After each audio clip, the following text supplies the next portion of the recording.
6장 1절부터 교독을 드립니다. 구약성경 415쪽 사무엘상 6장 1절부터 교독을 드립니다.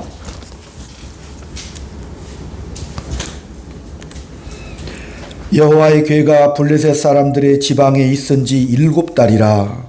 블레셋 사람들이 제사장들과 목전들을 불러서 이르되 우리가 여호와의 궤를 어떻게 할까? 그것을 어떻게 그 있던 곳으로 보낼 것인지 우리에게 가르치라. 그들이 이르되 이스라엘에 신의 궤를 보내려거든 거저 보내지 말고 그에게 속건제를 드려야 할지니라. 그리하면 병도 낫고 그의 손을 너희에게서 옮기지 아니하는 이유도 알리라 하니. 그들이 이르되 무엇으로 우리에게 줄 속건제를 삼가하니 이르되 블레셋 사람이 한국에게 이르되로 금독종 5과 금지 5마리라 하니 너희와 너희 통치자에게 제지함이 같음이니라. 그러므로 너희는 너희의 독한 종기의 형상과 땅을 해롭게 하는 주의 형상을 만들어 이스라엘 신께 영광을 돌리라. 그가 혹 그의 손을 너희와 너희의 신들과 너희 땅에서 가볍게 하실까 하노라. 애굽인과 바로와 그들의 마음을 망하게 하고 잠시 어찌하여 너희가 너희의 마음을 망하게 하겠느냐.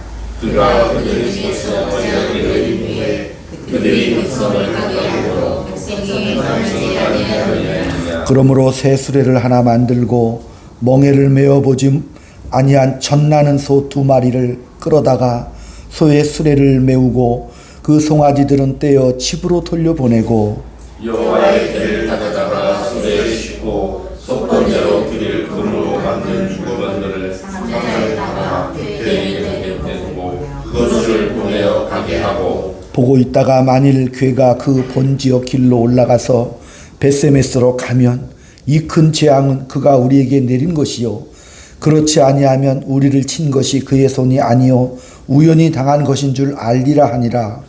그 사람들이 그같이 하여 젖나는 소들을 끌어다가 수레를 메우고 송아지들은 집에 가두고 여호와의 궤와 그 및 금지와 그들의 독종의 형상을 담은 상자를 수레 위에 실으니 암소가 벳세메스로 바로하여 대로로 가며 갈대에 울고 좌우로 치우치지 아니하였고 블레셋 사람들은 벳세메스까지 따라가니라. 벳세메스 사람들이 골짜기에서 밀을 베다가 눈을 들어 궤를 보고 그 본 것을 기뻐하더니 수레가 벳세메스 사람은 여호와의 큰 돌이 있는 곳에 이르러 선지자 우리가 수레에 나무를 패고 그 암소를 금제물로 여호와께 드리고. 아멘. 거기까지 보겠습니다.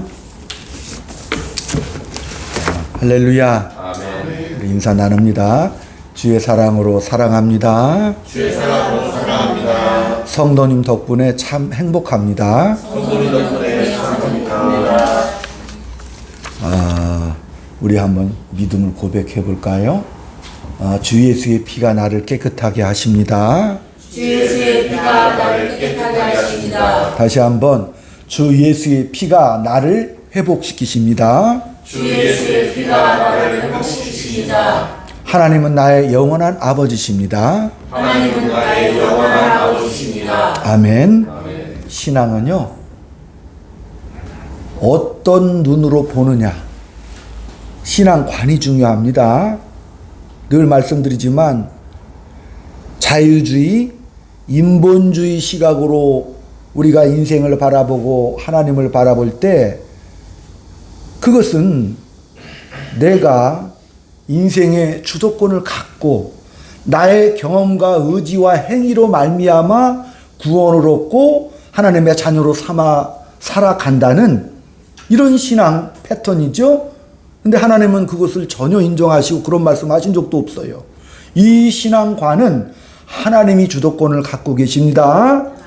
하나님은요, 우리를 하나님의 형상대로 지으시고 또 하나님은 창조하시고 지으실 때 그 인간의 존재와 목적을 가지고 계셔요. 우리를 하나님의 영광의 자녀로 삼기를 원하셨습니다. 그것은 하나님의 의지고 하나님의 뜻이고 하나님이 우리 전 인생의 주도권을 갖고 계신다는 놀라운 섭리의 역사입니다. 그러니까 우리가 이 하나님이 주도권, 이 믿음은 뭐 소리치고 외치고 불렀다고 믿는 게 아니죠. 옛날에 우리 조상들, 우리 어머니들이 정한수 떠놓고 그들도 하나님께 빌기는 빌었지요. 그러나 주 예수가 아니잖아요. 오늘 우리가 외쳐 부를 때는 뭐죠? 주 예수 그리스도의 그 피의 은혜와 구속의 사랑을 내가 믿습니다입니다. 그리고 불가항력적으로 도저히 인간은 견딜 수 없을 정도로 하나님이 그 은혜를 쏟아 부어주셔서 우리를 이렇게 하나님의 자녀로 믿게끔 인도해 주신다는 것을 믿으셔야 합니다. 그게 불가항력적인 쏟아지는 하나님의 은혜요, 견딜 수 없는 하나님의 우리를 끌고 영원토록 보호하시고 관찰하시고 붙잡아 안아주시는 하나님의 섭리라는 사실을 우리가 믿어야 합니다. 이게 믿음이라니까요. 이거까지 믿는 게 믿음입니다. 오늘 이스라엘과 블레셋과의 전쟁에서 이스라엘이 아주 그냥 크게 대패를 했습니다. 1차 전투에서 4,000명이 죽는 대패를 당하고 이제 이스라엘 백성들이 야 도저히 안 되겠다, 하나님의 법궤를 모셔다가 전면에 내세워서 박살내자. 근데 2차 전투에서 3만 명이 죽는 더 큰 패배를 당하고 제사장 엘리와 홈리와 비누아스 그 두 아들도 죽고, 엘리의 며느리죠, 비누아스의 부인이죠, 아이를 낳다가 죽었어요. 근데 그 아이가 누구라고 그랬어요? 이가봇. 이스라엘 백성들이 야 우리는 망했고 끝났다, 하나님의 영광이 떠났다, 그런 절망과 탄식, 이게 복귀 사건이죠. 이스라엘은 하나님의 백성들이라는 자부심과 정체감을 갖고 이 복귀만 가지고 나가면 우리가 이길 것이다. 그러나 자기들이 전쟁의 짐으로 더군다나 복귀까지 빼앗겨버리고 말았습니다. 이스라엘 백성들은 그들의 믿음과 확신, 기대가 완전히 깨져버렸죠. 절망이라고 생각했습니다마는, 그러나 오늘 본문에서 이 블레셋 사람들이요 법궤를 뺏어다가, 고대에서는 신들의 전쟁이라고 그랬죠. 이스라엘은 여호와의 신이 나간 것이고 블레셋은 자기들이 섬기는 다곤 신이죠. 그러니까 법궤를 뺏어다가 어디로, 다곤 신전 앞에 법궤를 딱 갖다 놨거든. 다곤 신전이 한 20m 되는 석상이거든요. 신전 앞에 딱 갖다 놨는데 그 다음날 이 블레셋의 장로들이 가보니까, 아니 다곤 신전에 목이 똑 부러져서 법궤 앞에 떨어져 있고 손가발이 다 잘려가지고 무릎을 꿇고 있는 거예요, 거기 앞에. 그리고 7달 동안에 블레셋 전 지역에 독종, 그죠? 이렇게 벌어져서 온 백성들이 다 중병에 걸리고 말아요. 그래서 이 큰 재앙과 독종으로 우리가 죽게 생겼다. 7달 만에 블레셋이 항복을 합니다. 더 이상 이 신을 우리 땅에 둘 수가 없다. 이걸 어떻게 보내야 하냐? 보낼 때 그냥 보내면 안 된다. 이 신이 노할 거다. 속건제를 드려야 된다. 속건제가 자기들의 잘못을 회개하고 예물을 드리는 제사거든요. 얼마를 보내야 되냐? 우리 블레셋의 수요대로 금독종 5개, 금쥐 5개를, 요만한 거 금두꺼비 수준 아닙니다. 한 1톤 준다는 이따만 하겠죠? 그런 거 10덩어리 만들어서 수레에다 실어서 보내기로 했습니다. 그리고 나서 오늘 본문 5절에도 이스라엘의 신께 영광을 돌리자, 이렇게 자기들의 입으로 하나님 앞에 영광을 돌려버립니다. 하나님의 영광이 다시 살아납니다. 영광이 떠났다라고 말했잖아요. 그러나 이 사건으로 하나님의 영광이 드러납니다. 이스라엘은 이 복개 사건을 통해서 의심과 불안과 공포로 끝난 것 같은 그런 자기들이 경험을 했지만, 그러나 하나님은 이 사건을 통해서 하나님의 영광이 다시 확인이 되고 그 복개는 다시 이스라엘로 돌아옵니다.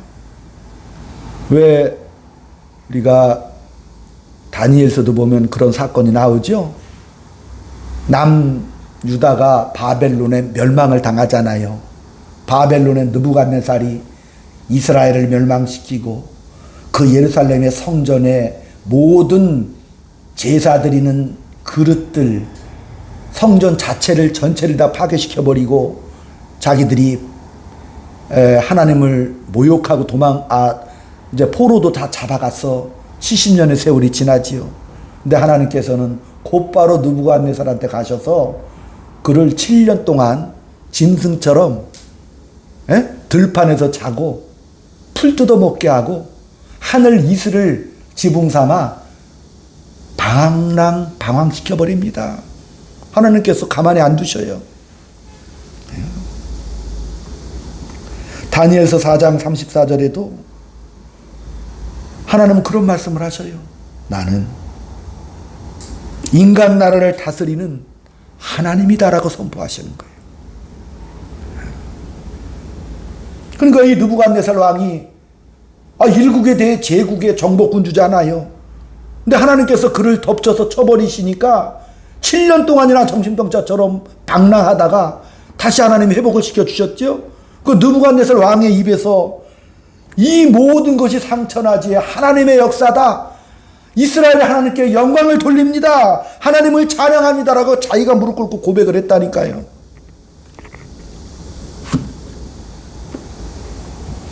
그러니까 이 블레셋 방백들이 이제 금지와 금독종을 수레에 실어서 보낼 때 시험을 한 가지 했어요.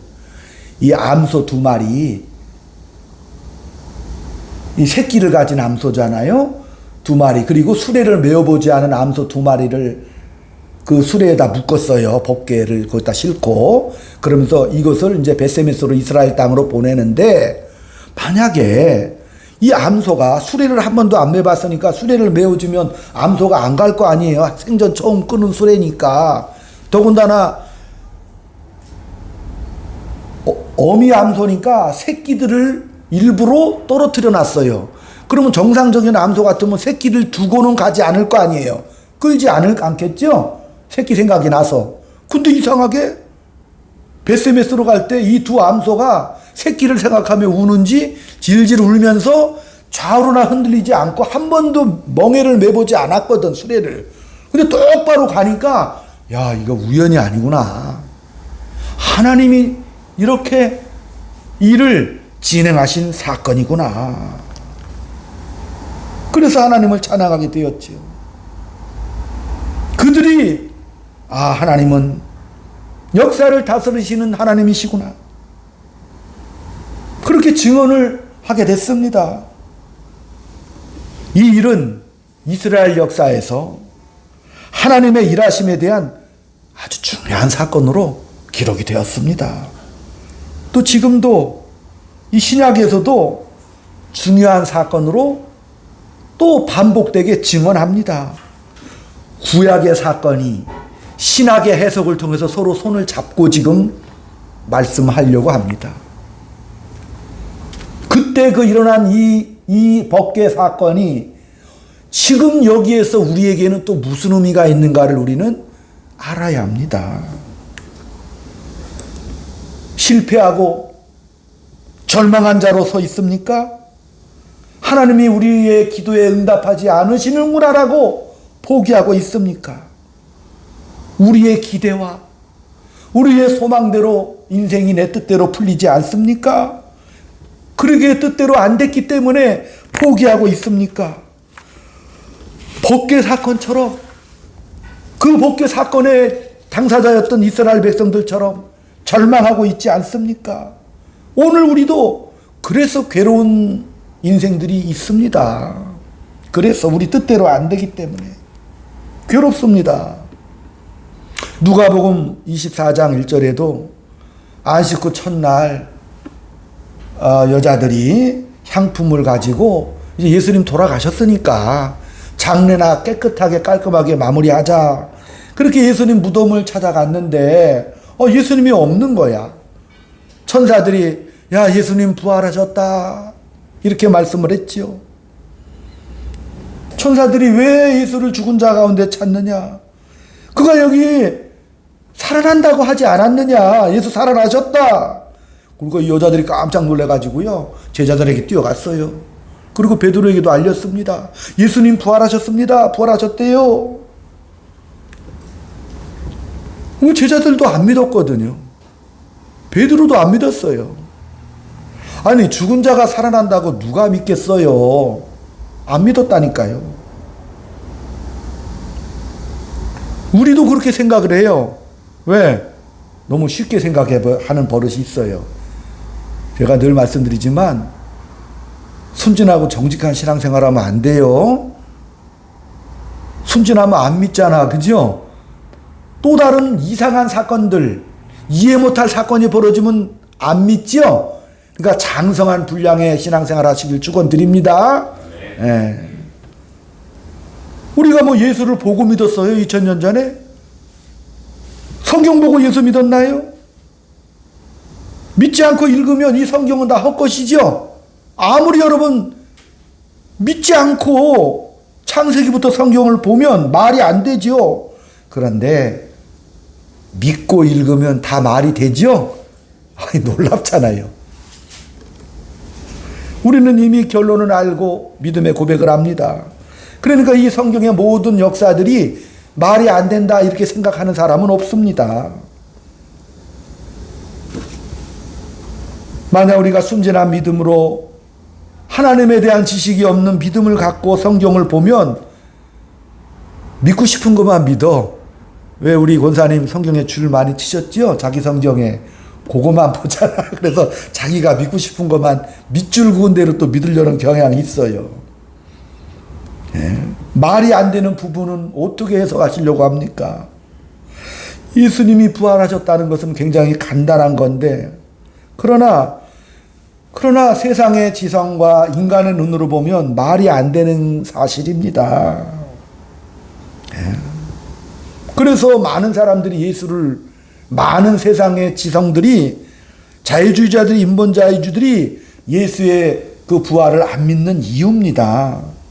우리가 하나님 이 사람에게 예수님을 보여주십시오. 그것이 사실인 것을 보여주십시오.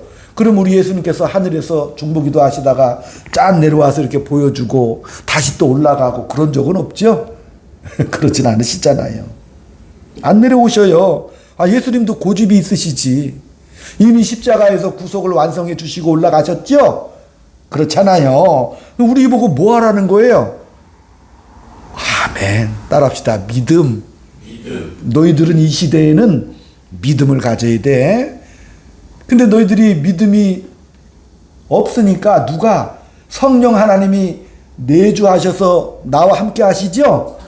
저와 여러분 이미 성령의 세례를 충만히 받은 하나님의 자녀들입니다. 예, 이미 내주하시는 성령 하나님께서 그 믿음을 인생의 내비게이션이 되셔서 그 믿음을 발휘하도록 붙잡아 주시고 또한 예수 그리스도의 그 피의 은혜와 그 구속의 사랑 그 효력을 유효하도록 우리를 붙잡고 역사해 주십니다. 믿으셔야 합니다. 아멘. 그걸 믿어야 되는 그 믿음이라고 하는 거죠. 네. 그래서 우리는 이 사실을 확인하고 우리가 신앙생활을 하면서 믿는다는 게 뭔지 확실하게 우리가 고백을 해야 되는 거예요. 이 말이 안 되는 이 충돌. 이스라엘 백성들은 법궤를 모셨으나 실패했어요. 절망했습니다. 많은 사람들이 그 당시 예수님 당시 예수님이 구세주인 줄 알고 따라갔지만 그러나 죽어버렸잖아요.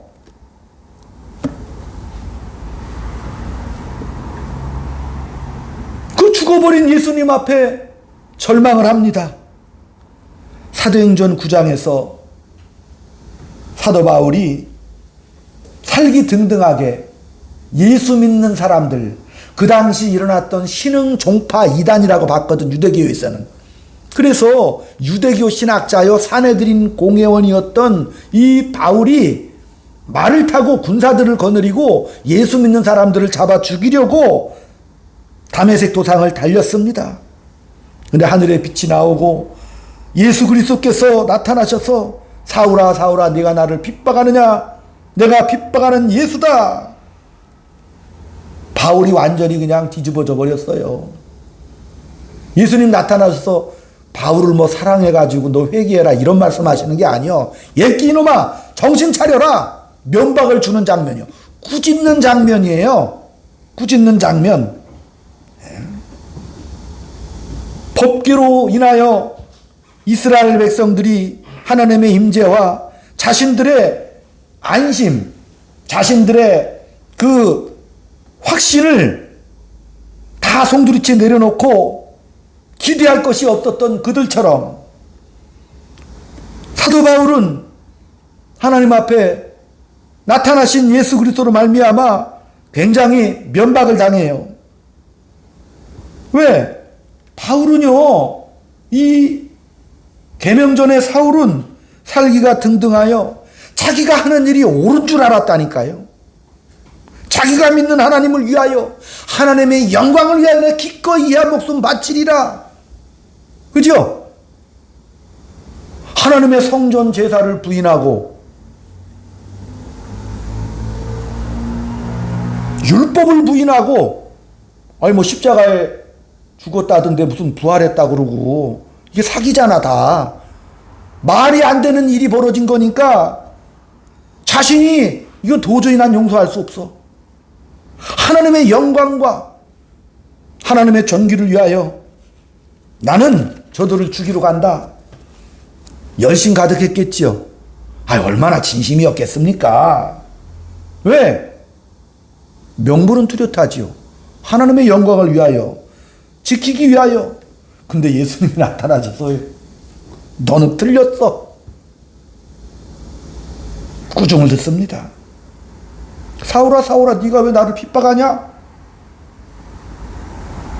이 사건은 우리 인생에서 매일 겪고 있는 그런 사건이 되는 겁니다. 그래서 모든 원망을 하나님께 하지요. 나라가 어떠느니, 내 인생이 어떠느니 자꾸 원망을 하는데 사실 그거는 하나님께 하는 거라니까요. 하나님 왜 일을 이렇게 하십니까? 옛날 그 모세 고백 생각나죠? 자기가 40년 동안 광야 헤매고 아무런 소망도 덧없는 인생을 겪으면서 하나님 왜 일을 이렇게 하십니까? 예? 이스라엘 백성들이 법궤를 앞세워서 마치 법궤 앞세우면 자기들이 큰 승리를 할 줄 알았어. 하나님을 방법과 수단으로 이용해 먹잖아요. 그렇게 나서 그냥 무슨 겉껍데기 신앙을 가지고 나가면 이길 것이다라고. 그래서 법궤를 모셨는데 지고 나서 망연자실하죠. 그런데 하나님은 거기서도 일하십니다. 인간이 볼 때는 절망이고 망하고 희망이 없다는 그 순간 속에서도, 근데 이게 이 하나님의 일하시는 방법은요, 하나님은 이스라엘의 기대를 만족시켜 주시지는 않아요. 이스라엘을 경악하게 만들어, 아주 놀라게 만들어. 왜 그렇게 하시는 거예요? 하나님이 누구신지를 바로 알아라. 아멘. 그걸 깨닫게 해주시려는 거거든. 생각하게 하시는 거예요. 이스라엘 백성들이 깨닫고 도전하기를 원하시는 거예요. 학교 보내놨더니 초등학생이 아버님 어머님 요즘 경제가 힘들고 어려우신데 저를 학교에 보내시다니 제 마음이 너무 아픕니다. 제가 나가서 껌을 팔아서라도 가게 경제에 보탬이 되겠습니다. 그거 되게 두들겨 맞죠? 그러면 그죠? 학교 가라니까. 학교 가서 뭐 하라고? 열심히 공부하라 그러는 거죠? 공부해서 부모님의 자랑스러운 아들이 되기를 원하시는 거죠? 그렇잖아요. 하나님이 누구신지를 알아라. 형상대로 지음받은 하나님의 자녀들이잖아요. 첫 아담이 자기가 하나님처럼 높아지려고 시도하다 하나님을 배신하고 죄악 속에 빠졌을 때 하나님은 우리들을 그대로 버리지 아니하시고 구원하시기로 작정하시고, 이 이스라엘의 천년의 역사를 통해서 누가 오시는 거예요? 하나님이 직접 이 땅에 오셔서 우리를 구원해 주십니다. 하나님은 우리에게 사랑을 베풀어 주시고 하나님 우리에게 믿음을 요구하시는 거예요. 근데 이스라엘 천년사 내내 뭐 한 거예요? 우상 숭배했죠? 그렇게 이스라엘 백성들이요 율법을 받고 가나안 땅에 들어가서 하나님만 섬기리라, 하나님의 백성이다, 하나님의 존귀와 영광을 온 만방에다 떨쳐내야 될 제사장 민족으로 삼아놨더니 자기들이 뭐 하는 겨? 아이고 가나안 땅에 가보니까 아이고 이들이 섬기는 신도 만만치가 않네. 이 신을 섬기면 뭐 다산의 축복을 주고, 이 신을 섬기면 바알을 섬기면 풍성한 이 땅에 행복을 또 보장해 준다네. 아니 온갖 잡신을 다 섬기고 앉았어요. 물론 이제 하나님 섬겼죠. 하나님 섬겼어요. 근데 하나님은 그걸 원치 않으신다니까요. 하나님만 섬기기를 원하시죠. 하나님 화를 내셔요. 왜? 우상이라는 게 원래 없는 거잖아요. 근데 하나님이 우리 택한 하나님의 자녀들이 홀딱 다른 데다 정신을 빼앗기니까 싫어하시는 거예요. 하나님의 존귀한 자녀들인데 홀딱 마음을 뺏겨가지고 이 세상의 하찮은 것에다가 자기들의 인생과 운명과 기대를 걸고 희망을 거니까 하나님은 질투해버리시는 것이잖아요. 그래서 이스라엘을 벌하시는 것이죠. 기대를 만족시키는 게 아니고 하나님은 그냥 하나님의 일을 하십니다. 네. 하나님께서 블레셋을 박살내시고 그들의 입을 통하여 하나님의 영광의 고백을 받을 뿐만 아니라 당당하게 돌아오시죠. 아마 속으로 봐라 내 자녀들아, 내가 이렇게 영광스럽게 돌아오고 있지 않느냐, 지금 그렇게 말씀을 하시는 겁니다. 왜? 하나님은 하나님이시니까. 이스라엘의 이해대로 움직이시는 하나님이 아니시고 하나님은 하나님의 주권과 방법과 의도와 목적을 가지고 계십니다. 그게 오늘 성경이 하고 싶은 이야기입니다. 그러니 예수를 믿으면 예수를 보내서 하나님께서 당신을 이렇게 설명하셨습니다. 예수님을 보내서. 그래서 예수를 보내서 우리를 불렀다는 게 뭔지를 이렇게 말씀하고 계신다는 사실입니다.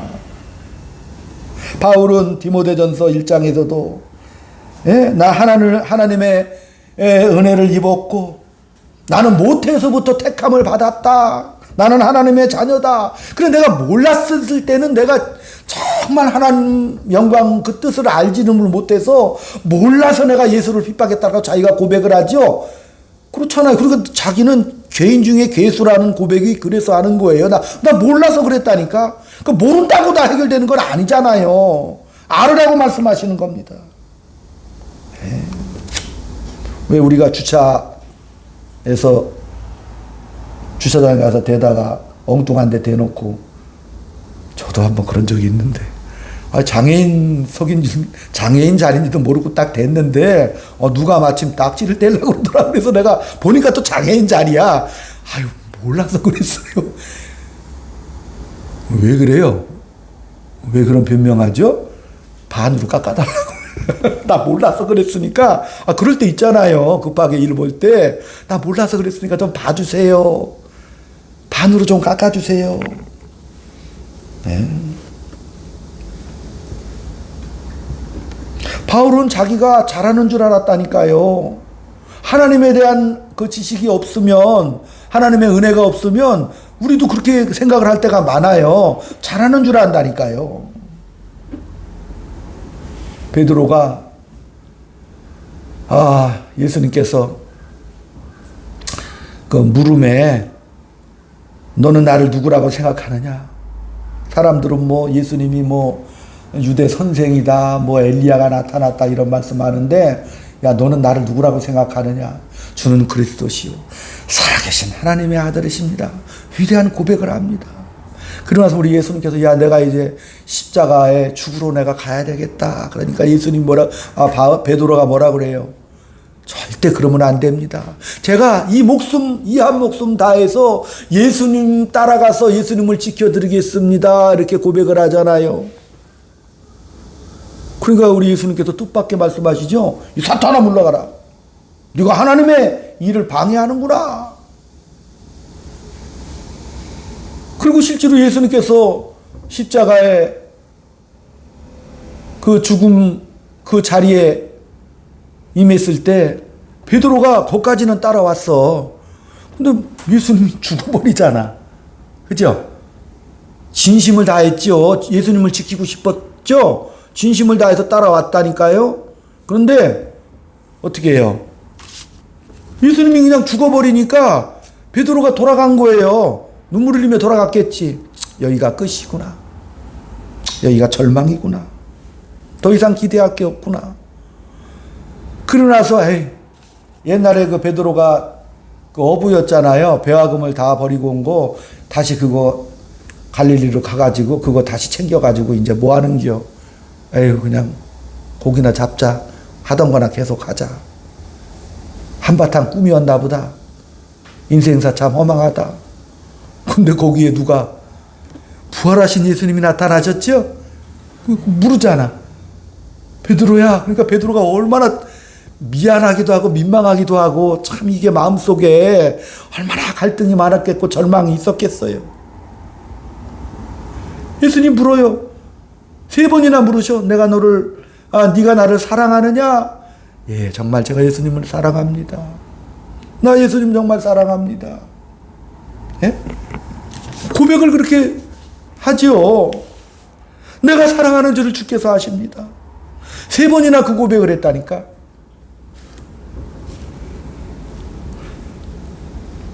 알아달라는 거지요. 뭘 알아달라는 거예요? 주께서 아시는 베드로의 사랑은 십자가 현장까지 온 사랑입니다. 거기까지가 베드로의 사랑이라니까요. 물론 베드로의 사랑은 목숨을 건 사랑이었죠. 그죠? 십자가의 그 죽음의 현장에까지 따라왔으니까. 예수님을 목숨 걸고 지키기 위한 사랑의 자리로 왔지만, 그러나 이상하게도 예수님은 그 마지막 순간에라도 십자가를 뽑아서 로마 군병들 다 때려 부시고, 그가 그 생전에 보여주셨던 10경의 천사 군단을 데려와서 다 엎어버릴 줄 알았다니까. 마지막 순간까지 베드로는. 근데 이상하게 자원해서 죽는 것처럼 그렇게 죽어버리죠. 네?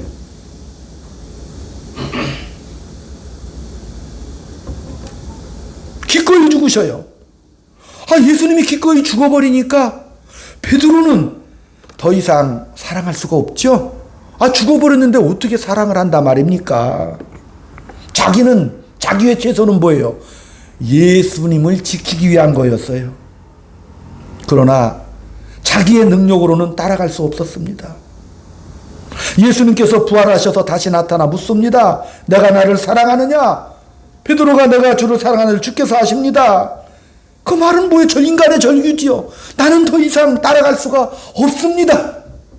나는 더 이상 따라갈 수가 없습니다. 정말 사랑하느냐? 왜? 예수님께서 그 전에 사탄아 물러가라 하신 다음에 제자의 진정한 도리를 말씀해 주셨어요. 자기를 부인하고 자기 십자가를 지고 나를 따라와야 한다고 이렇게 말씀하셨거든. 그 베드로가 자기를 부인하고 자기 십자가를 지고 따라가야 한다. 권사님, 자기 십자가를 지고 자기를 부인하고 그러면 뭐가 생각나? 맞아, 내가 주를 따라가리라. 목숨 걸고 따라가리라. 내 여신과 온갖 정성과 이 한 목숨 바쳐서 피켓 들고 정말 내가 외치며 결심하며 따라가리라. 그게 아니라니까요. 다시 말씀드립니다. 그게 따라가는 게 아니죠. 그렇게 따라가면 베드로 꼴나죠. 예수님 십자가 그 현장에서 멈춰버리잖아요. 인간의 능력, 인간의 각오나 결심의 그 한계 한계, 거기가 한계라니까.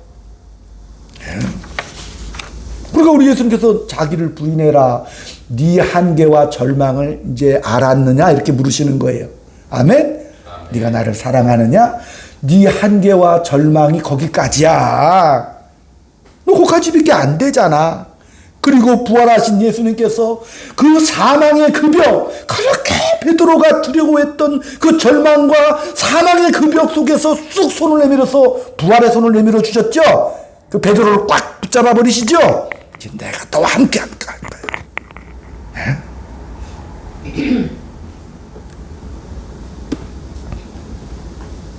죽음의 자리까지는 갔지만 거기가 끝이었죠. 더 이상 따라갈 수 없는 절망과 사망의 끝자락에 부활의 손이 뚝 뛰어나와서 사망을 넘겨서 베드로를 잡아 끌으십니다. 죽음 앞에서 그만인 이 세상, 이 절망.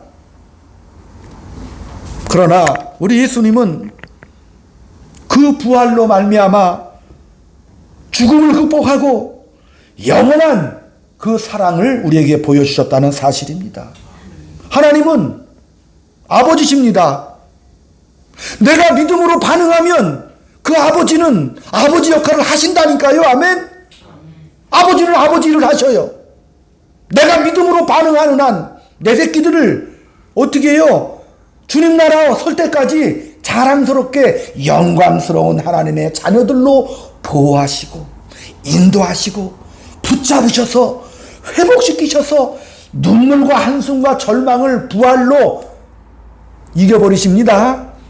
그래서 이 땅에서 믿음 가지고 따라오라고 그렇게 말씀하신다는 사실을. 하나님은 아버지라는 말을 절대 놓은 적이 없습니다. 그게 바로 우리가 예수를 믿는다, 내가 십자가를 믿는다는 위대한 고백 속에 담겨진 하나님의 뜻입니다. 우리가 예수 왜 믿어요? 하나님을 아버지로 왜 믿어요? 나를 보호하시고 불가항력적인 불가사의한 은혜로 나를 인도하신다는 것을 믿기 때문이죠. 힘듭니까? 우리 예수 믿잖아요. 아멘. 그 믿음으로 승리하시는 복된 한 주간 되시기를 주의 이름으로 축원드립니다. 찬송가 드립니다. 134장.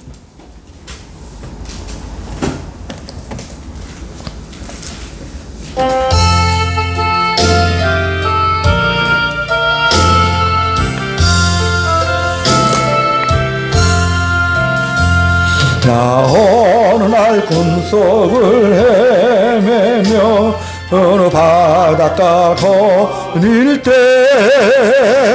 그 갈릴리 오신이 따르네 많은 무리를 보았네. 나 그때 확실히 매일이 눈을 뜨고 보았네. 그 갈릴리 오신이 능력이 나를 놀라게 하였네. 내가 영원히 사모한 주님 참 사랑과 은혜 넘쳐 나 배역곡으로부터 내 구주로 섬겼네. 그 하나님의 눈빛과 음성을 나는 잊을 수 없겠네. 그 갈릴리 오시니 그때 이 죄인을 향하여 못 자국난 그 선과 옆구리 보이시면서 하신 말 내 지은 죄 사했다 하실 때 나의 죄짐이 풀렸네. 내가 영원히 사모한 주님 참 사랑과 은혜 넘쳐 나 배역곡으로부터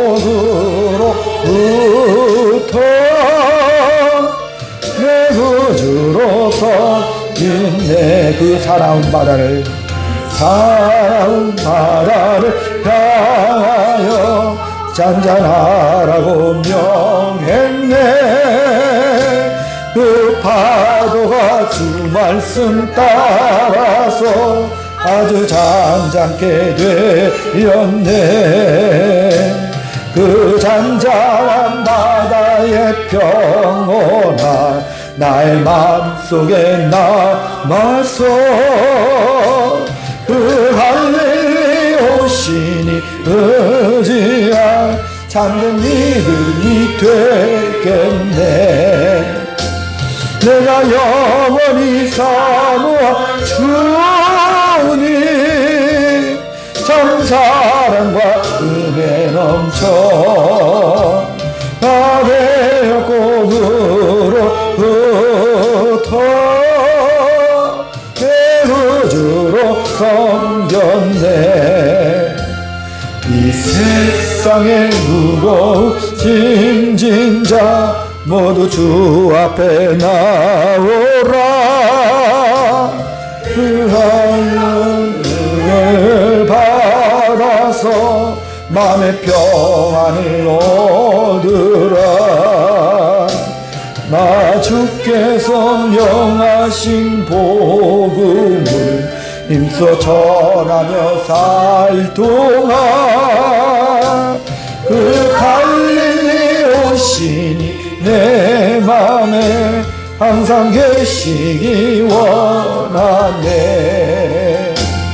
내가 영원히 사모한 주님 참 사랑과 은혜 넘쳐 나 배고픔으로부터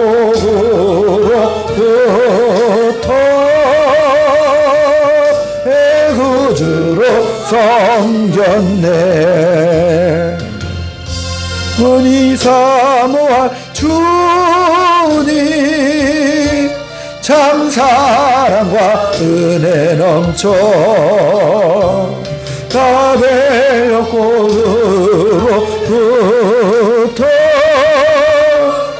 내 구주로 섬겨. 다시 한번 내가 영원히 사모한 주님 참 사랑과 은혜 넘쳐 나 배고픔으로부터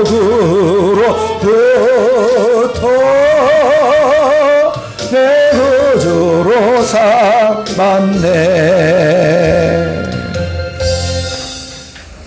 살아서 역사하시는 아버지 하나님, 나의 구주요 주인이시요 하나님이시기를 잠시도 멈추지 않으시고 하나님의 그 약속 따라 우리를 자녀 삼아 주셔 영원토록 약속의 백성으로 승리하며 믿음으로 살라고 하신 그 주님의 은혜와 사랑에 감사드립니다. 저희가 드린 예물들 주님 기뻐 받아주시고 우리 일생을 통하여 하나님의 영광과 하나님의 자비와 하나님의 충만한 은혜의 역사가 나타날 수 있는 복되고 향기로운 예물 될 수 있도록 주님 붙잡아 주시고 우리의 눈물과 한숨 절망을 십자가 앞에 넘겨버리시사 부활로 새 생명의 영광과 영원한 그 나라를 예비하시고 약속하신 그 믿음을 가지고 한 주간 하루하루 감사를 담는 복된 역사, 하나님의 놀라운 은혜의 역사를 만나고 경험하는 복된 나날 될 수 있도록 주님 붙잡아 주옵소서. 지금은 우리 구주 예수 그리스도의 은혜와 하나님 아버지의 극진하신 사랑하심과 성령님의 감화감동 교통조사 위로 충만하심이 오늘 주님 앞에 일생을 맡기고 영광의 복된 삶을 살기를 소망하며 이건 아닌 내 인생에서 하나님이 함께 하신다는 복된 인생으로 변화받아 승리의 삶을 살기를 소원하는 사랑하는 주의 자녀들 머리 위에 저들의 속한 가정과 이 교회 위에 지금부터 영원토록 함께 있을지어다. 아멘. 아멘.